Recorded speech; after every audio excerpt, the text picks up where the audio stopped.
welcome to episode 47 of Last Turn. I'm Bart, and as always, I'm joined by Evan. How are you this morning? So delightfully wonderful. It's great to be talking about Magic the Gathering with you. Yeah, I'm really excited. They recently adjusted a bunch of cards in Magic the Gathering, and I wanted to talk about them today. Yeah, which ones? Wild Growth? I think you mean Rampant Growth. Yeah, and Explosive Vegetation. That's pretty close. Yeah, absolutely. And Overrun. Yes. Wow, I don't even... Yeah, there's no Cyanide Chain Gang in Magic, is there? No, there really isn't. Wait.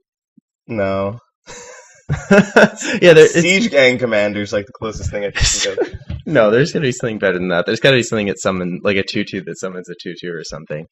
Like a doubling in. Oh wait, there's Cavalry guy that's a 1 white and 3 for a 2/2 Vigilance. You get a 2/2 Vigilance. Vigilance is close to Taunt. Yeah, sure. Are you gonna get any closer to Taunt than Vigilance? That is true. Yeah, that's a really good point. Alright. Let me solve that. And then this one. There's gotta be something with this text in Magic. Well, I mean, with like give a minion lifesteal or something. Yeah, you could say like Spirit Link or something like that. Yeah. Sure. Yeah, anyway, so they nerfed some Magic cards. They also nerfed some Hearthstone cards that are eerily similar. Yeah, absolutely. Strangely, coincidentally similar to the Magic cards we were just talking about. Yeah, so this nerf happened, I guess 20 days ago at this point, but it's still having a big effect, and it's still worth talking about. I feel like this has some really rippling effects on Hearthstone that are not just going to affect the current metagame, but metagames going forward, obviously. But yeah, dude. Yeah, there's so much history behind these nerfs that it's worth talking about. Not least because Druid got crushed by this. The best class in Hearthstone lost like its best cards. Yep, the king was dethroned. Essentially, that's really good. Monarchs tend to suck. Yeah, I like Druid, and I think Druid's class identity and decks are really fun. They're fun to play, and I feel like they're not always like super easy to play. So that's really cool. But on the other hand, Druid's just been dominant for far too long. It's been like one of the best decks in all the expansions since Knights of the Frozen Throne, and it's like been like that in recently. It's been the best deck in both Standard and Wild. So it's been getting nerfed a lot too, and since Knights of the Frozen Throne, it's got nerfed multiple times, not including this time. Yeah, that's true. Spreading Plague. What else? There was something else that got... No, nothing else of... Did something else of Druids get nerfed at that point? I don't think so. I don't know. Yeah, but then Innervate came later. Oh yeah, that's right. Innervate was that later? I thought it was. And now we need to look this up. Yeah, I guess so. But I mean, still, it's gotten multiple class card nerfs, which is hilarious. I don't know if there is actually any more than that, but those were still pretty Spreading Plague's still amazing though. Like that's the thing. Like the card is extraordinary, even nerfed. Yeah, that nerf was pretty fun. Yeah, this was the Innervate nerf was the same patch as it was. Spreading Plague. Okay, and Fiery War Axe. Wow. Oof. Rip. Oof, rip indeed. Dude, Fiery War Axe and Wild Growth both cost 3 mana now. Yeah, that's hilarious. Man. And Hex costs 4. GG. Yeah, but who cares about Shaman? No, it's not a real class anyway. It was funny because Shaman got hit by this nerf. Like when Shaman's just has not been in a good place, they just What did I do? Thrall is just standing there with his arms up. Like, come on, guys. Yeah, it's pretty funny. Cyanide Chain Gang got crushed. And that was basically a targeted nerf at Shudderwock. Yeah, I guess they also hit like I think it was also an overplayed card. Like Serenite, it's synergy with Keleseth, and it's just ubiquitous goodness made it show up in a lot of decks. That kind is boring. If the same neutral cards in every deck. Yeah, that's I'm on the same. Yeah, absolutely. I'm on the same page as you with that one. I think that makes sense. But there's still a lot to say about Nourish and Wild Growth. I mean, yeah, let's start there. Yeah, for sure. So yeah, you're definitely right. I had totally forgotten that they have since Knights of the Frozen Throne, they have nerfed other Druid class cards, and the class was still dominant. I mean, I wanted to say about the Spreading Plague nerf, I think I said this, I think I'm on record saying this, when they did this nerf, it seemed like it barely mattered. This, like, yeah, I mean, it probably actually did, like, it probably, affected the aggro versus Druid matchup win rate pretty substantially to do that nerf, but the card is still incredible, totally worth running 2 copies if you can. It made getting your wild growth better, because you could Spreading Plague sooner. Yep. And then when they nerfed it, Spreading Plague did technically get a little worse, but yeah, it's just still so friggin' good. I mean, it should just cost like 7 or 8 probably.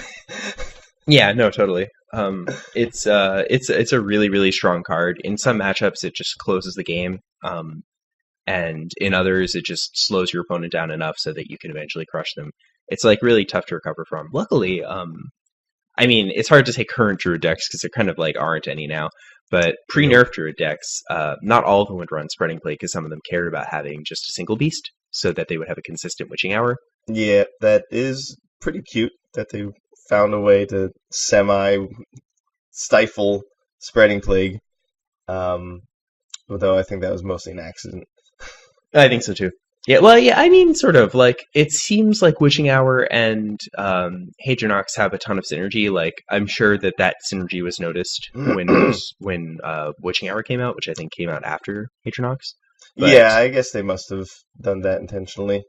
Yeah, but, like, the deck itself feels like kind of a home-crafted thing, and it definitely has gone through a ton of evolution since it was released. Like, yep. The first version, I think, was, like, very close to the one you had built, you had theory crafted. Ended up being kind of like the core Druid cards plus a few more taunts, and the current version is now like Dragon Hatcher and Oakheart, and it's just much weirder. And no ultimate infestations.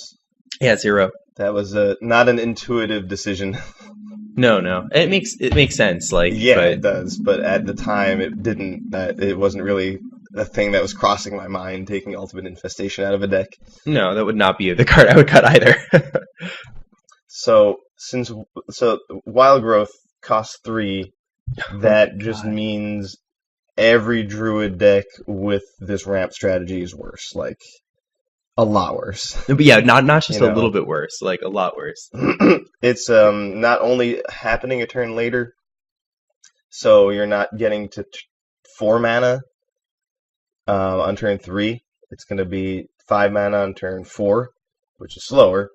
But it also eats up a 3 mana turn, or it'll take, like, you could be playing a Tar Creeper, with that much mana, which could really be helping you against an aggressive deck. But now Wild Growth costs Tar Creeper mana and not Wrath mana, so it's also gonna just be harder to play. It's just worse. And so, is there any Druid strategy right now that isn't ramp? That's the other thing. There were a bunch of Druid decks, but they all were ramp decks. Yes, 0. There's, at least right now, in Standard, there aren't any. It could have been that there's a card that they nerfed that only would have affected some Druid decks, but that is not the case. They affect. It's like the Fire War Axe nerf. It literally affected every deck the class had.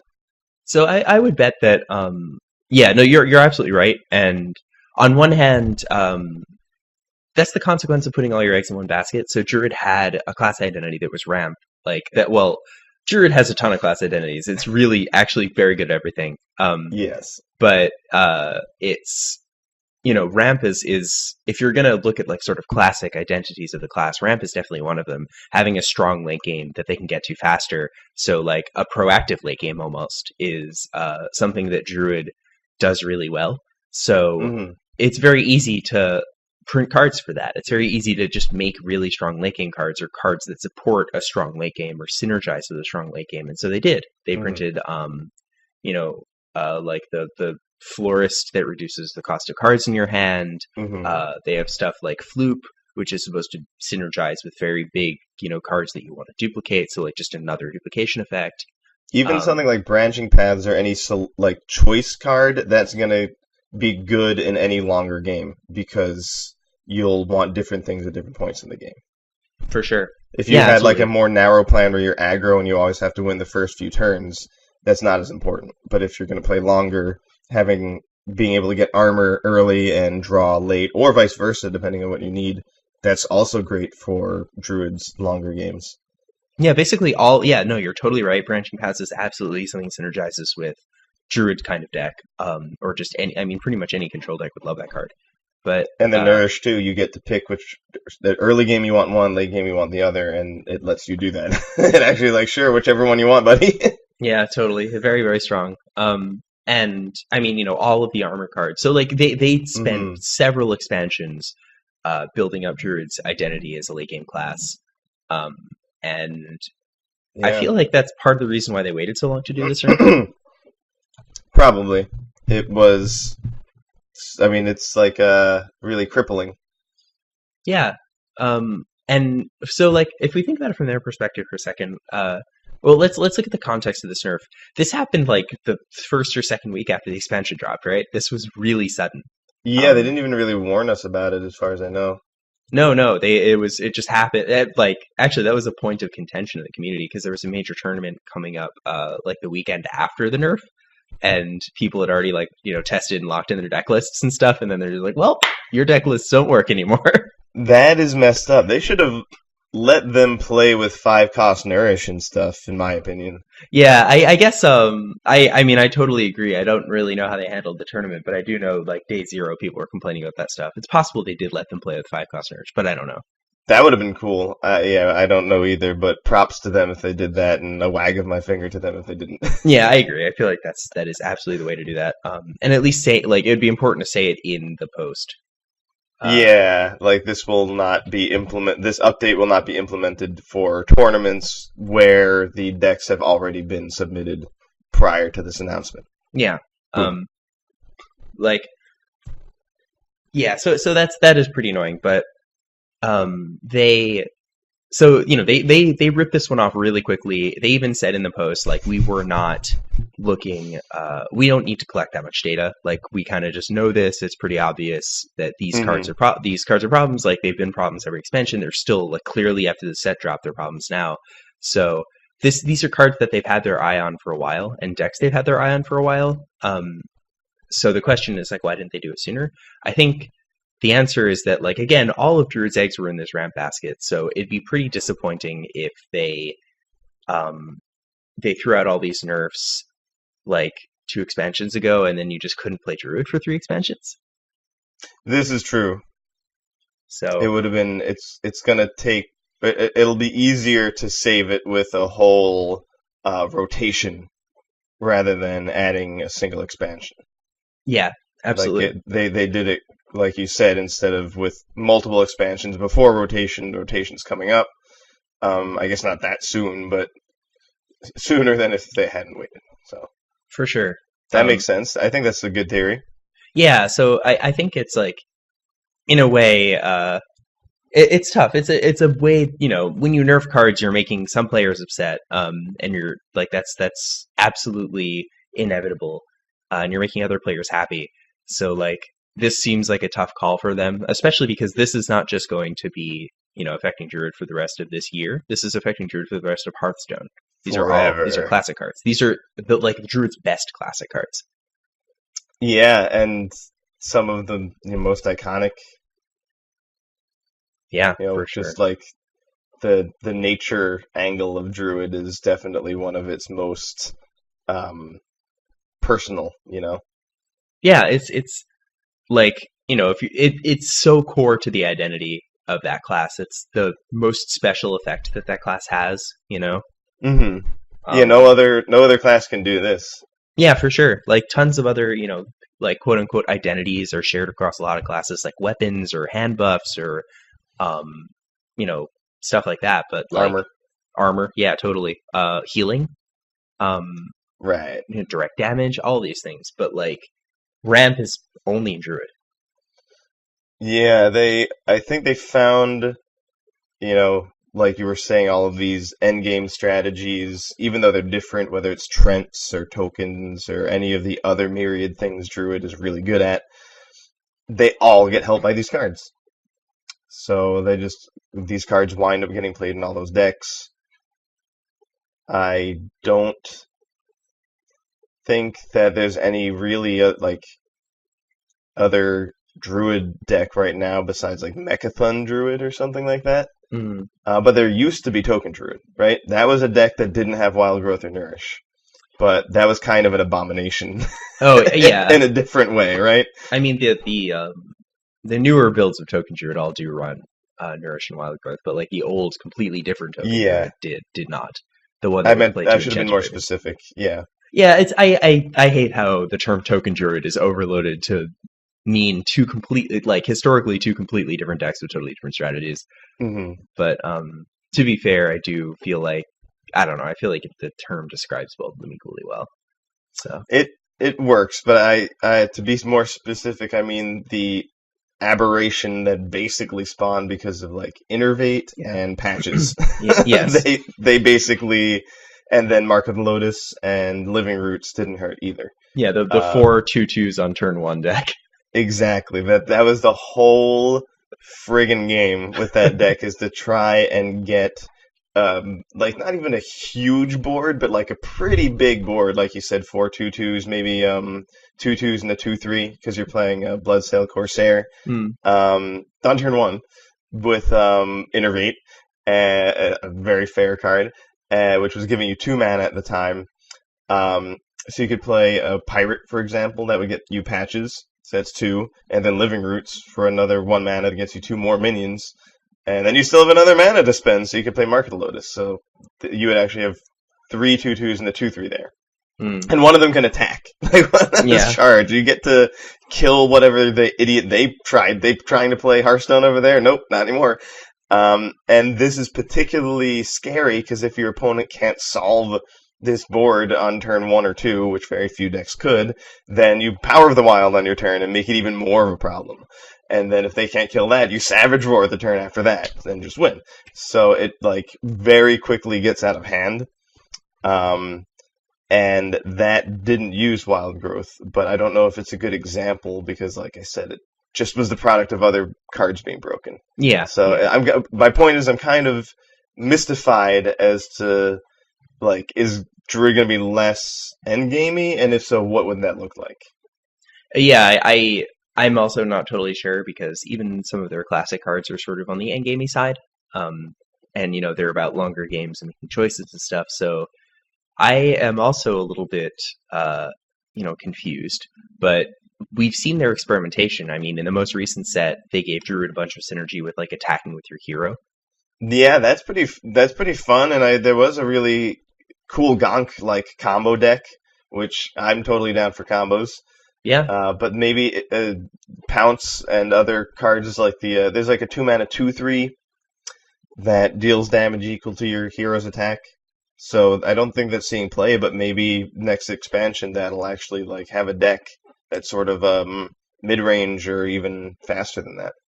Yeah, I mean, they could totally print more support right now, from here. Like, that doesn't seem like an amazing gimmick for your class to have. It's almost like Rush Warrior. Like, it just seems like they're going to print a bunch of support for it and it'll never come together. But they could always print stronger cards that do make it worth playing. Like, if you maybe you had some legendary or non-legendary, like, efficiently costed minion that just permanently gave your hero 1 attack. Like, yes. That I think would be a big step in the right direction, is just a static ability.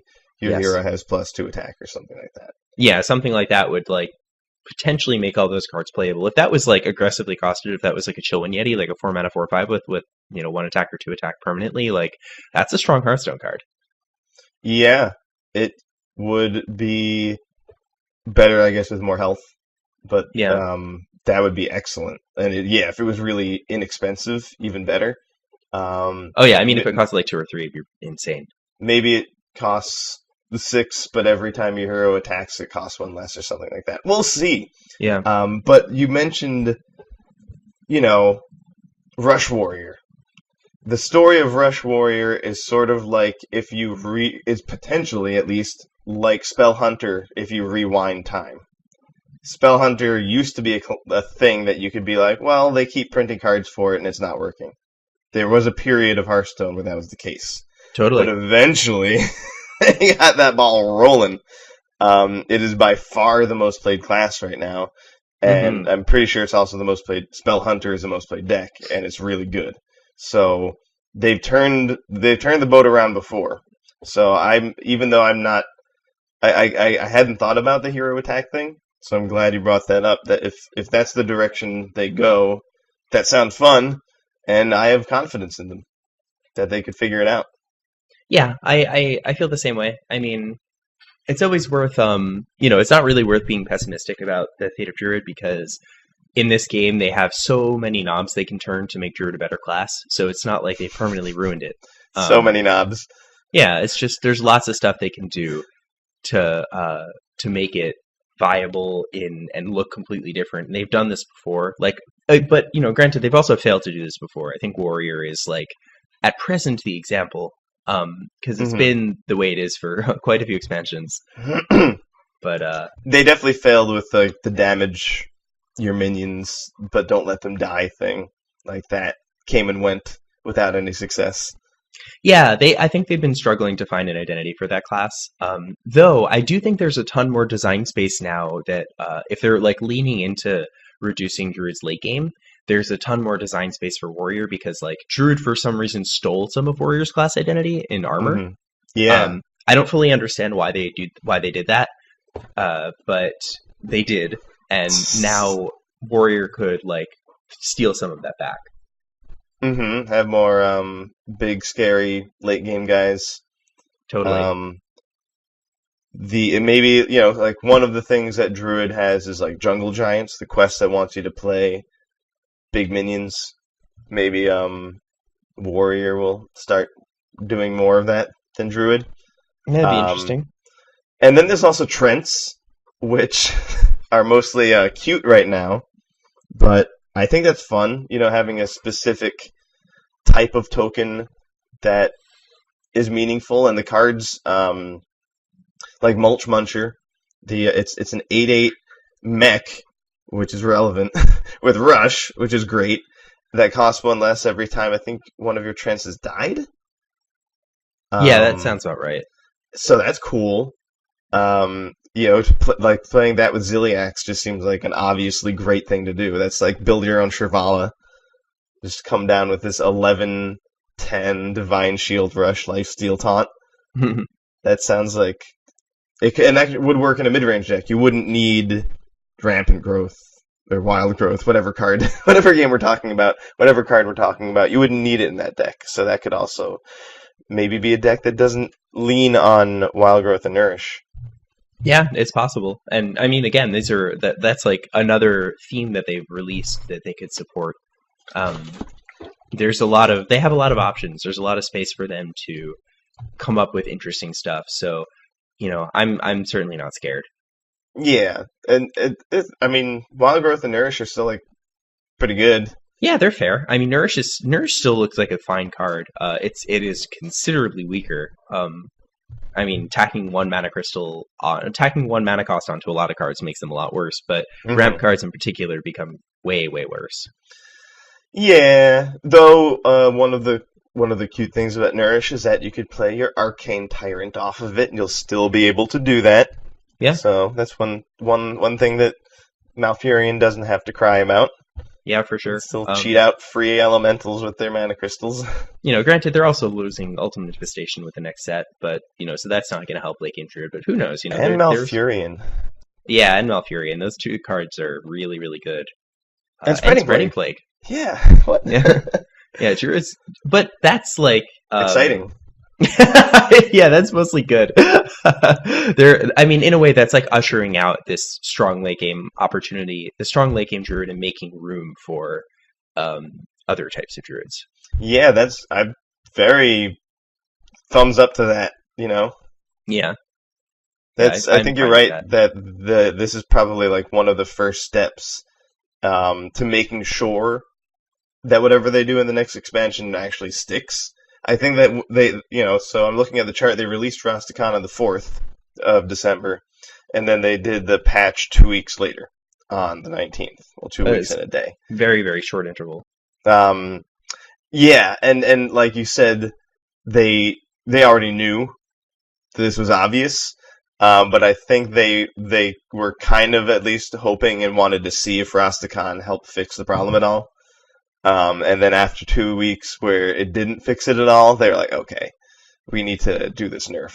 But that will increase the odds that the next time they do an expansion, it does actually fix the problem and give Druid a deck that isn't this same broken ramp thing. Yeah, I hope so. I mean, the rotation will bring with it tons and tons of changes. So yeah, wow. We'll see. Though I do want to say, so this is related to Druid, kind of before we move on to the other cards.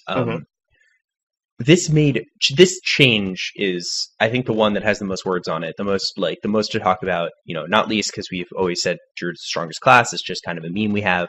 But also, Druid was like one of the strongest late game strategies you could have because it was so fast and proactive that like it could get to its late game and just start like pounding you with that way faster than other decks could. A lot of other decks just have to their strategies wait around until late game, they can't just get there faster with Nourish and Wild Growth. Yeah, they can't just make it late game. Like they have to wait for it, and those decks this nerf made room for those decks. So, yes. One deck that I've seen around a ton since this nerf dropped is Exodia Paladin. That's fun. I'm down. Yeah. I'm down for some Exodia Paladin. Yeah, totally. I've seen a lot of people playing it. To some success. I've definitely lost to it. Playing other types of control decks that are a lot more reactive. That deck has crushed me. Mechathon Priest. I've seen. That is also showing up more in Warlock Mechathon. That's been putting up some results. I think Dog recently got one rank number 1 legendary, however you say words, with Mechathon Warlock. I've been seeing a few people playing that. But yeah, those are, and then the Paladin deck. I mean, there's no hastening that. It's literally waiting. Like you have a card called Timeout in your deck. Right. You can't really do the Exodia combo quickly. And that that deck did not have a good game against Druids. Yeah, for sure. I mean, Druid's just so fast, and it just the threats that it makes are so big and so numerous because it just draws every card, and it's really good at making a board that you can't deal with. That's another thing that Druid does pretty well. Between Hadronox and that Soul of the Forest. Mm-hmm. Yeah, so that's that's another theme they could potentially lean into that actually has some precedent in Wild with Eggs Druid. Yeah, that's fun. Yeah, so anyway, but this nerf made room for those sorts of decks, which is great. It's really cool because those are super interesting decks and cool strategies that but they're really fragile because they're pretty janky. So if you have a deck that's just a couple turns too fast, you just won't have those decks around at all. If the deck that's fast is just of a considerable power level, if it's widely played. Yep. And so now I think Warrior's gonna recover a little bit. You can even see it on this. I have a chart from our lovely friends at Vicious Syndicate that shows the play frequency per time, and you can see after the nerf, Druid just plummet and Warrior shoot up. It's cool. Yeah, I mean, so that the Warrior problem is still kind of annoying though, because I think it's really just all odd Warrior. There's no other deck. Yeah. So it didn't solve that entirely, but at least people are playing the class. That's what I was trying to say. Yeah, that's a good thing. I mean, Odd Warrior is doing something really strong. It's here. The first thing I thought of when I saw Baku was Warrior. Mm-hmm. Not least because Justicar was a card and it was saw play pretty much only in Warrior. But yeah, so it's cool. It's neat that it's seeing play. There's a couple ways to do that. You could just do the kind of control deck. You could do the quest deck. That's cool. But either way, you have to wait around, just like any other control deck or Zarek Priest, like you said. and so it was unpleasant to play against Druid, who just got to get there immediately. Well, not immediately, but much more rapidly. Oh yeah, just drain you. You kind of don't have good ways to spend your mana as a control warrior against a Druid during the early turns. Meanwhile, they get to sit there and nourish and wild growth and branching paths and spend their mana really efficiently on really important stuff. And you're kind of just like hero power passing. So yeah. This will any deck that has the hero power pass a lot, like Big Priest also is very happy about these nerfs. For sure, to Druid. Yeah, I mean, same thing with Odd Mage, like the Odd Control Mage. Yep, or any mage gets Control and Frosty, Lichy, Jaina-y. Yeah, like Combo Quest. Yep, totally. Those two. Yeah, so it's these were interesting changes. I think it's nice to sort of let Druid sit in the backseat for a while and let other decks and classes show their late game prowess. Yeah, I'm pretty happy about it. It's weird because I did like playing those Druid decks, but same here, I played them a ton. I understand that this had to be done. That's necessary. Yeah, I agree. I mean, I think Druid is probably my second most played class to Paladin, but like it was, this is completely necessary. Like this class has been way too good for way too long. For sure. So on the complete other end of the spectrum, we have the next nerf that also warrants some discussion, which is the level up nerf. So level up used to cost 5, give your Silverhand recruits +2/+2 in taunt. Now it costs 6. It is, I think, the least noticed nerf, though it's still a big one. Yeah. Well, what do you mean the least noticed? Odd Paladin is still like kicking everybody's butt. Oh yeah, that's really funny. That's like so. I understand the reason why they did this. I think is like, well, it's Odd Paladin is incredibly common. If you like on any given day go to HS Replay and you're not like looking at a particular rank, if you're just looking at all ranks and you want to like sort by top decks, this is something that I've done like a lot. Mm-hmm. The first like 2 pages are all Odd Paladin. They're just all like variations of Odd Paladin. It's like Odd Paladin, but this one has Stormwind Champion, Odd Paladin, but this one runs like 1 raid leader, and it's just like different variations of the deck that just don't change the deck at all. They're all just basically like Baku and level up and then 27 other cards. Yeah, that is so. Since level up was being played in the Odd Paladin, just to catch you up on how odd and even numbers work. Since it's now costing 6, you can't play it in your Odd Paladin anymore. It's not just that it's worse and it costs more mana. This very popular effective deck actually can no longer include the card at all. Yes. Yeah, so this is it's a huge nerf in that sense. But Odd Paladin is still doing really well. And that's just how good the deck is, since you get to make 2... Like you said, it barely matters what's in your deck. Yeah, your hero power is just so good, and that on its own does so much against so many decks. That the fact that one of its best rewards for hero powering is gone. Then I will just use more raid leaders. Like they don't care what cards are in their deck. So it's kind of crazy how big or how damning this nerf is, and yet the deck's just like, whatever, just shrugs it off. Yeah, I mean, that hero power is really, really big. That is a ton of value to get out of 2 mana. What is effectively 2 mana draw a card plus the effect on the hero power, because you don't lose a card in doing it. Mm-hmm. That is a ridiculous amount of value. So,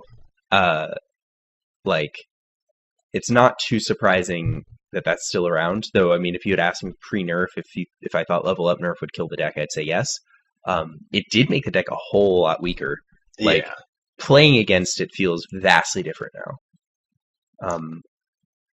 Yeah, I haven't played against it very much, but I would imagine you're like a lot less scared of just getting exploded out of nowhere. Yeah, because I mean, before that, you're like, okay, well, I have to blow every single one of my resources, making sure they don't have a huge board on turn 5. Like that's my game plan. Because if they have a big board on turn 5 and I don't have like Hellfire equivalent, or even if I do, I might just get blown out and die.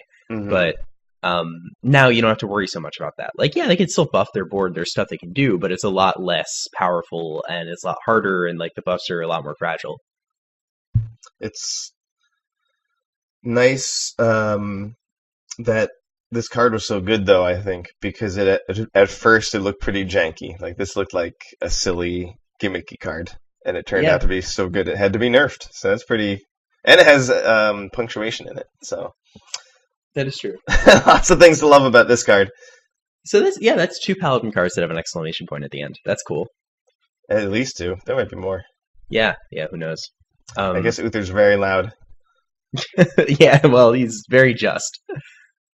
He's very aware of how just he is. Yeah, definitely. He likes to share how just he is and how sure he is that he's just. Absolutely.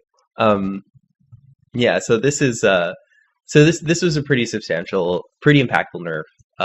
Because this deck was on the other end of the spectrum. This was kind of checking all of the aggro decks and all of like those kinds of strategies. Like they had to match up well against this deck, otherwise it just wasn't worth playing them. Yep. Rogue, like Odd Rogue, you kind of didn't see very much as this deck, as Odd Paladin became more popular, because you really do just crush almost any rogue deck with Odd Paladin. All they got is Fan of Knives. Like that's the only card they have that's even remotely good against you. And if a lot of the decks weren't even running Fan of Knives, so you basically just steamroll any rogue deck that wasn't Kingsbane, I guess, and probably even Kingsbane. So as a result, people were just like, why play rogue? Yeah, because I mean, rogue is like the rogue's bad at a couple things. It's really good at some stuff, but like it has some noticeable absences in its class, and going wide is definitely one of them. Yeah. So like it's used to just playing a medium or large size minion and then just attacking with that if it's going to win. And the Odd Paladin deck has Righteous Protector in it, so that like just eats up that strategy. And yeah, like Rogue has a weapon that matches up really well against the hero power, but like it doesn't actually match up that well when like you realize that you get 1 attack out of your weapon and they get 2 Silverhand recruits every turn. Yeah, it's fine against their regular hero power. It is not effective against their buffed hero power. Yeah, it's not strong enough at all. So this is Rogue I think got held down quite a bit by this deck. Because Odd Rogue is strong. Wait, what's that? Odd Rogue was a strong deck. Like it goes fast. It's definitely resurging to some extent right now because it will be good against some of the other control decks that might also come back, like Warrior and Priest. I'm excited that this Paladin deck isn't quite as absurd as it has been, because it really is just like very, very popular, taking up a lot of the ladder. Yeah, and it's nice when you can take those decks out. Yeah, I'm not really missing it. That's funny now. Even Paladin and Odd Paladin have been nerfed now. This is true. Yeah, Call to Arms got up to 5. Yeah, for sure. That's really funny. Huh. I think for different reasons. Like, I think they had to have seen Odd Paladin coming, and I think they did. But I think they said that they did not see Even Paladin coming. That deck was nasty. That was a disgusting deck. That was like, because Paladin had like some flavor of mid range with strong early game for a while with like Murloc Paladin and stuff. That was a deck that existed in many different forms and at various speeds. And Even Paladin was just that deck, but like on steroids. Yeah, that's the best way to put it. I think that Call to Arms just so much value and tempo. There was nothing else like it. Yeah, plus you actually get to use your hero power really often, like as opposed to spending all your mana on your cards every turn. If you have like 1 leftover mana, which is really easy to swing, you just get to get a 1/1, which is awesome in that kind of deck. Yeah, and I think some of them are actually playing Murlocs too. Call to Arms is just that good. Yeah, definitely. So I guess next up we have Saronite Chain Gang. How long can this go on? Not any longer. Not that much longer. He got his answer. Yeah, it's really funny. So it used to summon a copy of this minion, including buffs on the card and stuff. Now it just summons another Star Knight Chain Gang, which is a 2/3. Yeah, you'll never be able to abuse the hand buff stuff or deck buff stuff like Kaliseth. And then you can also, the main point was stopping Shudderwalk from being quite as absurd, since Shudderwalk would copy the battle cries, even though Saronite Chain Gang itself is a 4-mana 2/3 taunt. Since the old text said summon a copy, you would actually get another Shudderwalk, which is a 6/6 with its own text. And so you were able to go really crazy infinite, really largely due to Saronite. I mean, there's a bunch of cards involved in the Shudderwalk combo at the end of the day. It's a very complicated combo. It's got a lot of, it's also got a lot of knobs.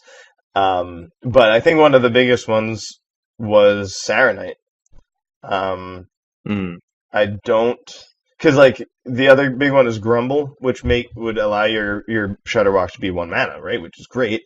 But now I don't think there's a way to grumble your Shudderwalk because there's no Saronite. Yeah, you can't grumble your Shudderwalk. You can Zola it if you get lucky. But that's not good enough. No, it's basically completely obliterated the deck, right?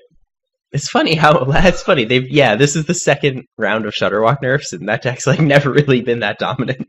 Yeah, it's not ever been like an extremely high win rate deck. Yeah. It's a fun deck. Oh, for sure. I'm going to miss playing it. I'm not going to miss playing against it because it is very annoying to play against sometimes. And I guess that's why they have been nerfing it. Even though it's not dominating, it hasn't been enjoyable. No. Yeah, I really enjoyed playing that. But I think the actual biggest impact of the Saronite Chain Gang nerf is like, it's funny because they don't mention this at all in the official patch notes. I'm looking at them now. This card no longer gets hit by Soul Infusion. It no longer gets hit by Prince Kaliseth. Mm-hmm. Like, these are, those are both two very common ways that the copy effect was abused. There are some other decks that would like run, 0 to 2 copies of this, like Tempo Rogue, that were just largely playing it like mostly fairly, but that had Kaliseth as well. Pretty much every Kaliseth deck was running Chain Gang. Yep, Cube Hunter, Big Mage. Like, the list goes on. It's just, like... So, this card synergized really well with one of the strongest neutrals that was out. One of the strongest neutral build-arounds, which had very, very, very low deck building costs when it came right down to it. But, yeah, and I mean, now it's not even really worth including in that deck, because that synergy is gone. So, this card's play rate went way down because of that. Because, not just because of the Shudderwalk nerf, but because this also, it took away a lot of this card's identity. Yeah, surprisingly. I mean, it's still like not a bad card, and I could still see some decks playing it, but yeah, the main reason Big Mage played it, and the main reason Cube Hunter played it is because it's really good with your Prince Kaliseth. Yes. And now it's not. So nope. it's not itself anymore. No, definitely not. It's pretty funny. I mean, it's like, I mean, when they design this card, you can tell, like, okay, well, this will synergize with buffs and hand buffs, and, like, that'll be cool. But, now, like, on its face, it does exactly the same thing, but all of that synergy is gone. But it's fine. Like, it's like you said way earlier, this is just so widely played. Yeah, it was too... And then it kind of also made every deck that could afford to drop its 2 drops, we're like, all right, I want to find space for Prince Kaliseth and Saronite Chain Gang. Yeah. And that's also a little... It wasn't even just that this card was in every deck, it made every deck also want to play Kaliseth, and then Kaliseth is in every deck. Yeah, for sure. It like creates this package that is, this neutral package that's just too widely played. Kaliseth's still really good and still probably worth playing in a ton of decks, but, you just cut Saronite for something else. But I think if there's ever, like, a taunt warrior that isn't odd, like, this could be okay in it. There's probably still a few other places where you could find a place for Saronite, because it's still 4 mana for 4 attack and 6 health. and it's divided into 2 different targets. So those are really, and it's got taunt. So it's still like a really friggin' good deal. So I can see it being in some decks, but it won't go on quite so long anymore. Yeah, right. Absolutely. Yeah, this is that's pretty funny. But we are we're seeing an era of changes. I mean, the Hearthstone metagame looks incredibly different than it did this time last year. And just generally, like, over the course of 2018, the decks that are popular now are vastly different, with the exception of Hunter. Yeah, Hunter suddenly became really, really good, and nobody knew what to do about it. Yeah, that was it. It was sort of like a latecomer, though. Yeah, it was long overdue. For sure, I agree.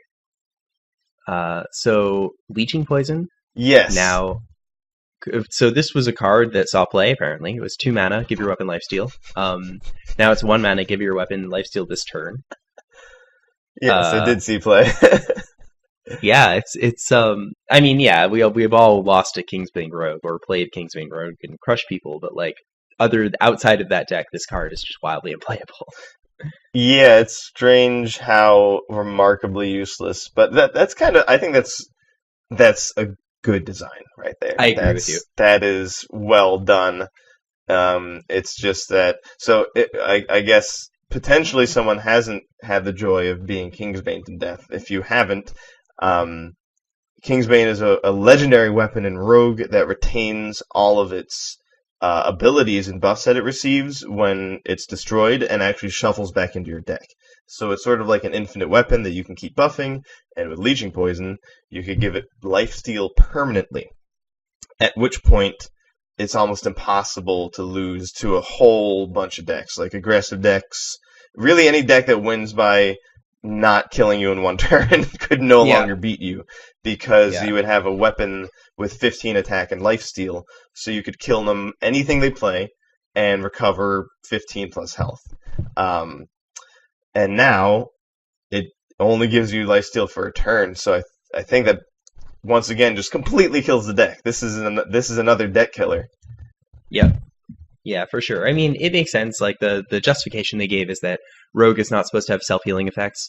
Rogue also doesn't really have taunts. So Rogue is Rogue is good at some stuff, but it's also really bad at some stuff. And protecting its own life total is something it's bad at. Yeah, Rogue is very much into the belief that the best defense is a good offense. Yeah, right. That's definitely like a Rogue motto right there.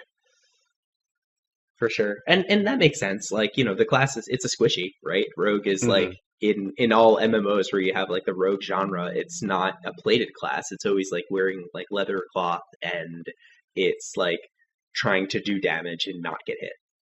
Yeah, or like rolling need and hanging out AFK. Yeah, or that. But definitely not wearing plate mail. And no, it's not wearing plate when it's doing that. Not recovering literally 50% of their health every time they attack. Yeah.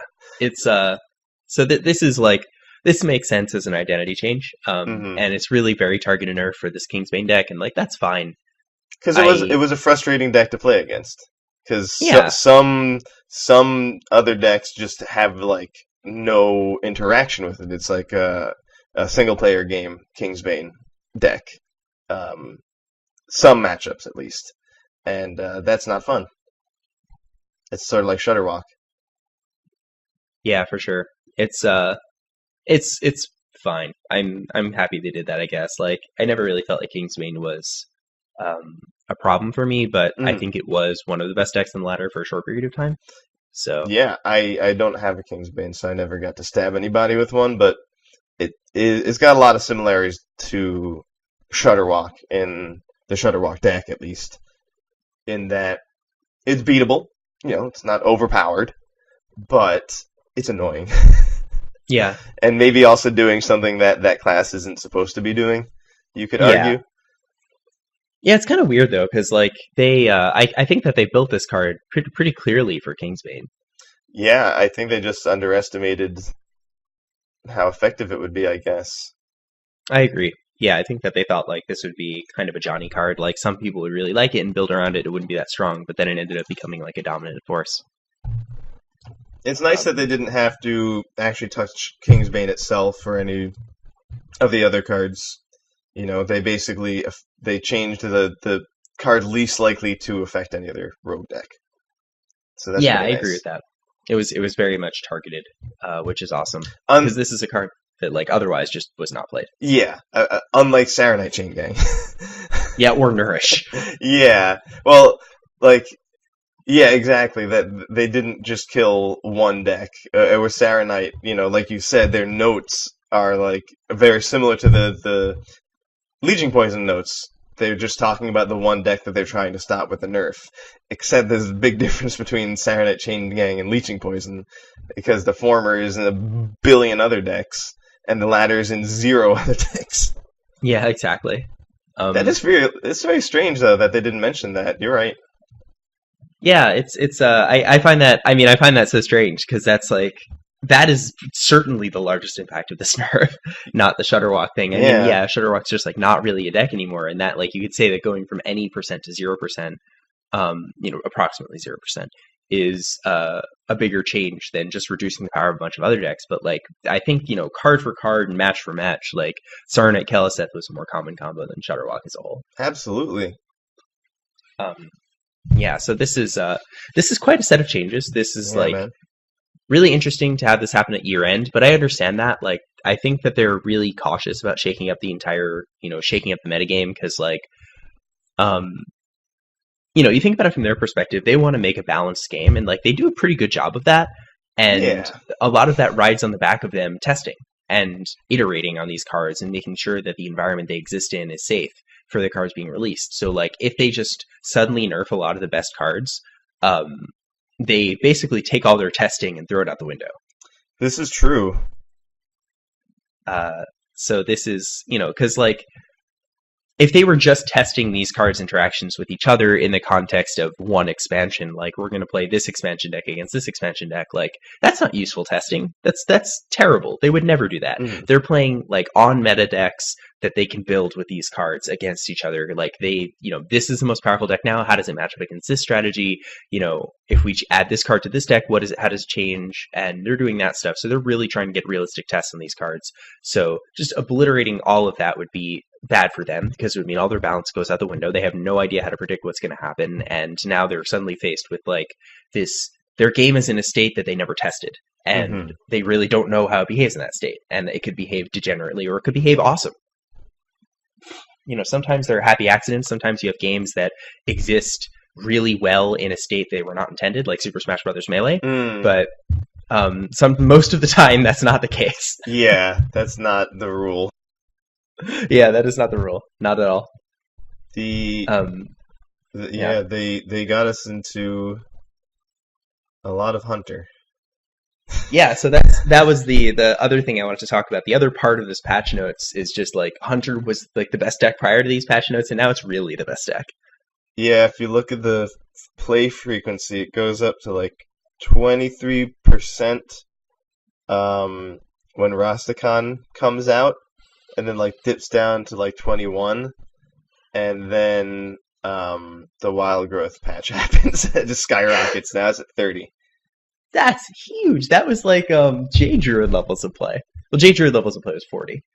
Yeah, so it's not quite a Jade alert. You don't need to turn the Jade alert on, but it's definitely alarming.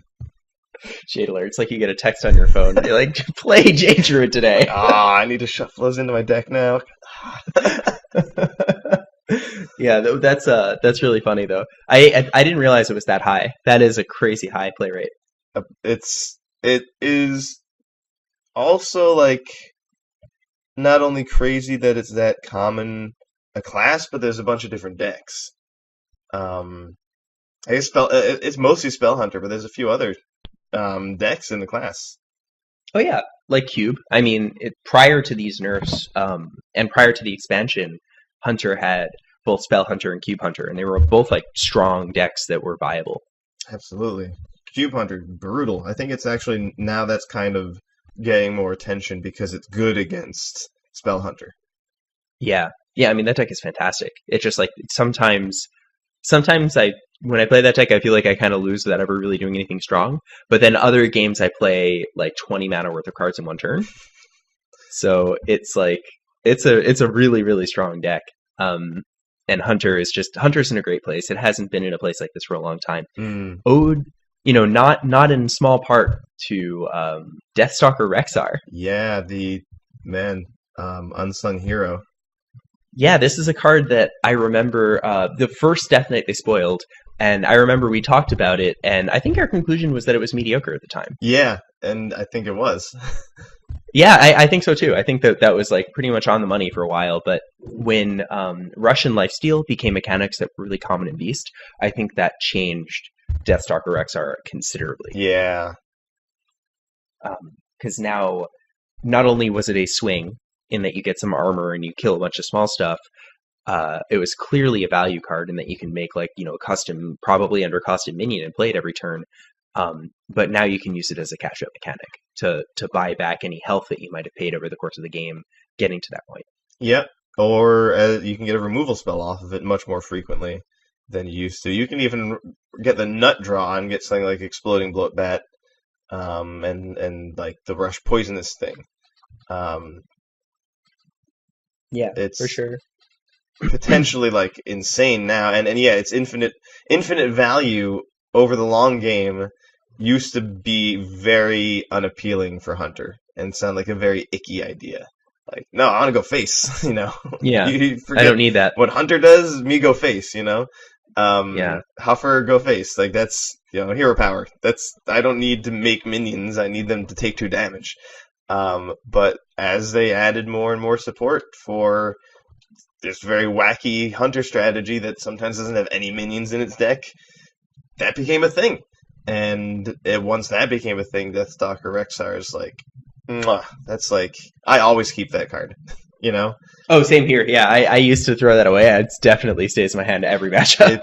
It's consecration around the part of the game where you want consecration, and then it's infinite value for the rest of the game, which is right. when you want infinite value.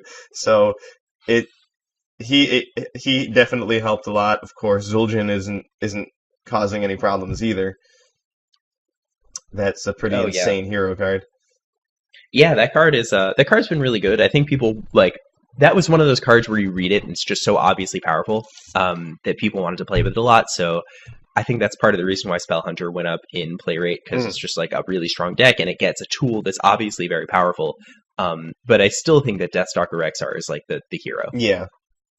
If you hit tracking and you pull up both those cards, I think most of the time you're picking Deathstalker Rexar. That's a great way to look at it. So, yeah, because I was going to say, like, oh, if you had to pick one, I was like, wait, sometimes you do. Yeah, so it's an interesting...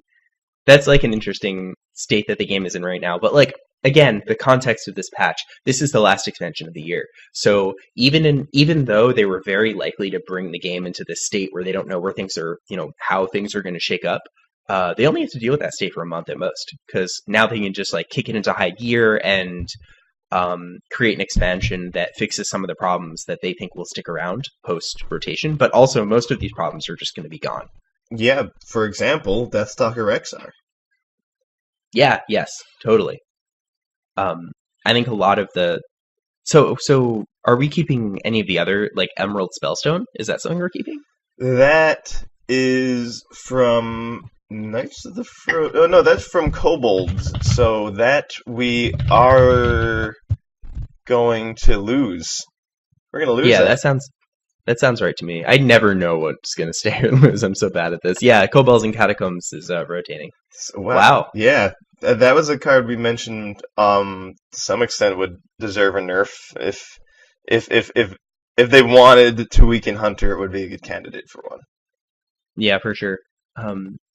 Well, looks like it's going to rotate before it's gonna miss the gun. Like you said, they can kind of spare themselves needing to do any more nerfs or balance by just letting these problems go away naturally. Yeah, for sure. It's a good thing. I mean, I think that's more organic, and it keeps them in a state where the game is tested thoroughly, and that's good for all of us. It would really suck if we had to play with an untested game for a long time. We just probably have to see multiple patches worth of nerfs, and that would be a catastrophe scenario. Yeah, and this all ties back to how you brought up why these cards about Wild Growth and Nourish, they're classic. They're going to be around forever. So those are not going to go away in a few months. That problem, like you said, would just continue to be a problem when the new expansion came out, potentially. And that would be a real bummer. It's always sucks when an expansion comes and the decks don't really change. That sucks. Yeah, I hate that. So they kind of want to, and as they should, load the dice a little bit. And nerfing Wild Growth and Nourish it increases the odds that when Deathstalker Rexar leaves and new cards come in, that there will actually be different things going on. Yeah, and I would bet that like players have considerably more disdain for an overpowered deck than an overpowered class than an underpowered class. I agree with that. Like, I think players, if they had to choose between facing I mean, okay, that's not really the question. The rate at which players complain is like the criterion we want to measure here, I think. And I think the complaint rate is going to be much higher when you have a 40% played class versus 2% played class. Mm-hmm. So, because I think in a way, like, if you have that 2% played class, that's a challenge. Some players will see that as a challenge. And all the other players are like, well, I have 8 classes I can choose from. That's a lot. Yeah. So, in a way, this is like, it's safe. It's safe for them to, blow up these classic cards and maybe bring the class into an underpowered state because that's a fine place for the class to exist for a while. I mean, people weren't really complaining that much about Shaman and Warrior when they weren't seeing that much play. Like, I didn't see posts on Reddit about it every day, but when Druid was a deck, I saw a lot of posts on Reddit about that. Yeah. So that's a very useful observation. I think you're right that and yeah, so now Druid is at like 3% or something like that. So that's a challenge. That's a hot challenge right there.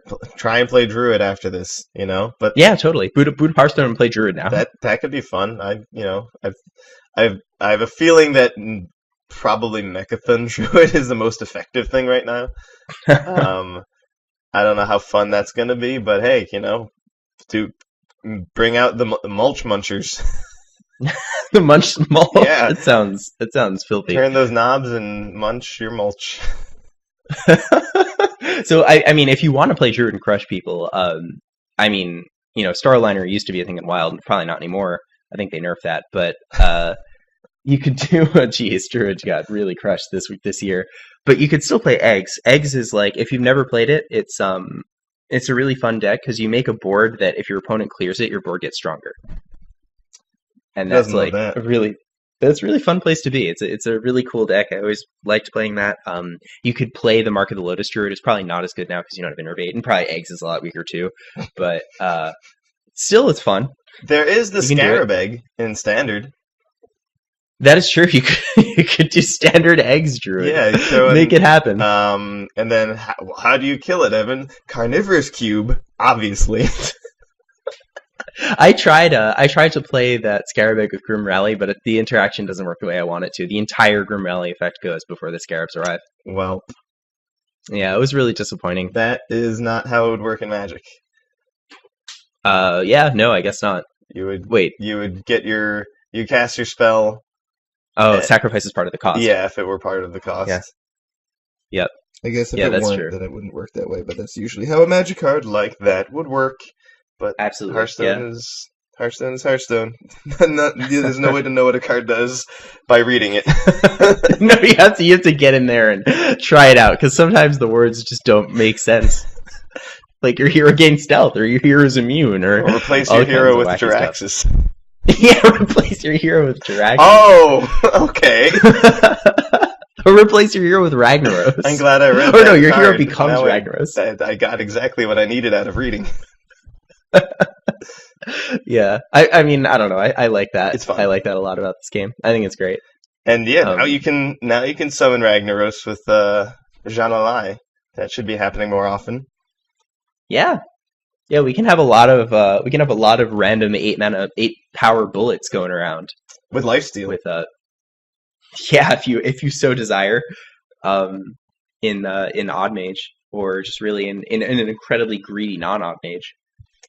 Yeah, I think a card that could still work in big mage with the 1-mana guy though, right? Yeah, that sounds about right, because that like really is a huge percentage of what you need. So the Death Knights are all leaving. That's gonna be pretty big. Yeah. Yes. It's gonna be a really wild situation after rotation. Lots of, I guess they'll probably make more heroes. What's your thoughts on that? I think that they're almost certainly going to, because they've released heroes in other sets after, Knights of the Frozen Throne. I think that they've discovered their Planeswalker. Yes, they've only been doing one per set though. Yeah, that's a really good question. What do we think they're going to do? Are they going to release a full cycle, or are they going to release like 5, or are they going to release another 1? Yeah, what number? Because if they did 6, that's an interesting guess. Because then they could have each class having 1. Because there's currently 3 classes that have the extra guy. So if they printed 6, but I mean they could, So it kind of feel unfair if they made 9 and then these other classes have extras, but. Yeah, but they have extras now. Yeah, that's also true. So, maybe they would just do 3? Like, because if they did 3 and then 1, or maybe if they did 4 and then 1 and 1, they would be back up to 9. Yeah, but that's a really good question as to what they're going to do. Or they could do 0. They could do 1 again. Yeah, I think that the 0 is very unlikely and 1 is pretty reasonable. But I think 9 is possible. Yeah, I think so too. Yeah, it's hard to know what they're going to do. Like, that's a really good question and definitely something to think about. They have a hero something to look forward to that gave a non-5 amount of armor, which is very interesting. If they're going to start tweaking that number more, you could get very different hero cards, I think. So I think there's like really a ton of design space in the heroes, or there's at least some, because like if you look at a lot of the solo adventures, look at the special things that the boss's hero powers do. They are insane. Some of the passive ones especially. Oh yeah. So that's the thing, is like the passive ones are the ones I'm thinking about, and like there's at least one passive hero power. There's Valera. Yeah. And then Hagatha also has like a passive triggered thing, but that's the kind of thing, like you could get a hero card that says, when you play a minion, draw a minion that costs 1 more from your deck or something like that, or copy, your minions enter the battlefield as a copy of your opponent's minions. Like what the but it's possible, Yeah, I mean, or you could like, there's so many different things you could do. If you want some inspiration, go look into Solo Adventures. There's a ton of interesting ways that new heroes could look really different from the current ones. Because I think that the ones from Knights of the Frozen Throne were very vanilla compared to what they could do. And on purpose. Yeah, for sure. It makes sense to have done them like that. I completely agree. It was also really cool to have Death Knight versions of all of their heroes. That was awesome. I remember being very excited about that. I remember being like, there was a small twang of disappointment that they were like not going to add the Death Knight class, but seeing it incarnated in the hero cards, like the first time we ever saw the hero cards, was this incredibly flavorful aspect of the game that I think everyone was really excited about. It was like really, really, really neat. Yeah, I don't know how they're gonna wow us next time, but I'm sure they will. They could. Oh man, a Battle for Azeroth themed expansion. I'm sure that would go over really well. No, they wouldn't do that. I think we need panda versions of all the heroes. I think that's really what this game needs, is more panda people. Oh yeah, did you like Eye of Blackpaw? Then you're gonna love Finge of Blackpaw. Yeah, they're gonna make Lore Master Cho like a hero in every class, and it just does the same thing, but it's the card text on A Lore Walker show, and it summons a Jade Golem also. Yeah, it summons a 1/1 Jade Golem. Well, no, it just summons a Jade Golem, which will be a 1/1 in standard. Yeah. Could you imagine if they brought Jades back? They should, and then the hero powers summon a Jade Golem. There you go. That's like actually legitimate. That's some of the design space we're talking about. That's actually at least a little. That actually doesn't sound as horrible as I thought it would sound. No, if that was like an expensive card, that would be fine. That would be like possibly good. All right. All right. That one's for free, Ben Brode. You don't need to pay me for that. Yeah, he can implement that in his new Marvel themed game. His new Green Lantern versus Aquaman game. Card game. Oh man, that sounds miserable. I don't even know if those guys are Marvel. I think I don't. At DC. Yeah. Yeah, I know nothing about either of those universes, so you could have slipped that one right past me. They have superpowers. Yes, they're like Death Knights. Yes, Aquaman is very wet. That's his superpower. Extremely moist.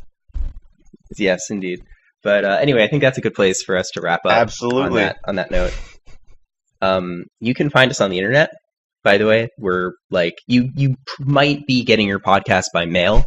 Maybe we'll FedEx them to Horseback. You. But yeah, Horseback, Telegram. So you can get them in whatever format you really want. But it